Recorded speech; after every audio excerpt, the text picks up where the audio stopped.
जाएगा।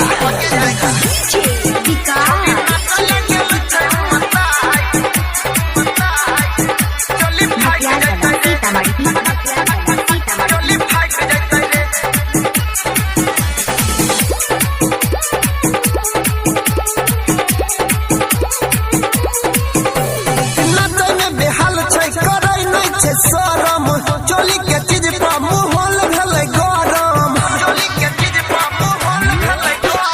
नाचे में बेहाल छै नहीं करे छै सरम, चोली के चीज पर मुहल भेले गरम।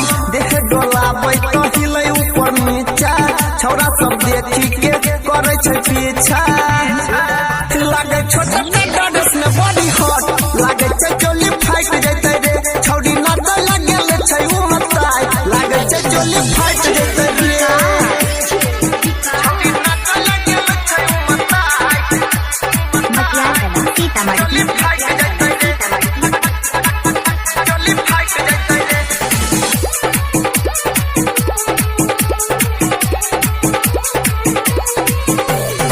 लागे छै डीजे पर माइर कदैते, चोली पर गोली आई फाइट करैते, चोली पर गोली आई फाइट करैते।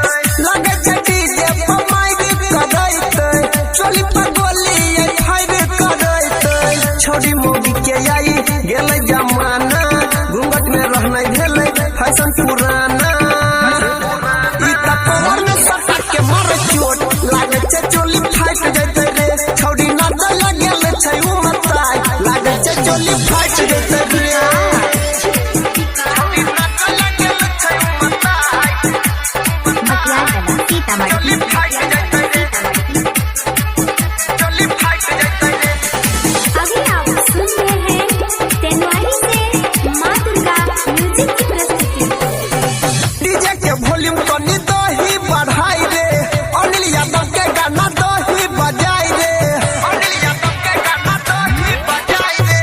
डीजे के वॉल्यूम तनी दही बढ़ाई रे, यादव अनिल के गाना दही बजाई रे।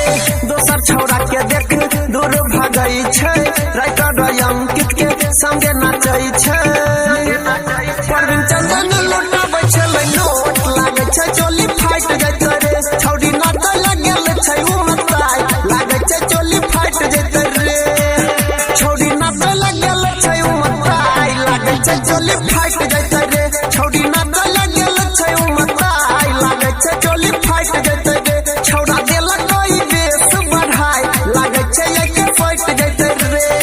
ले जरा लाइट एकरा चोली पबा दे, छै उ तैयार भइले एकरा नचाबे, बिना हुआ चले न छोड़ पैयाई, लागे छै चोली फाइट जैते रे, चोली फाइट जैते रे, फटिए जाएगा।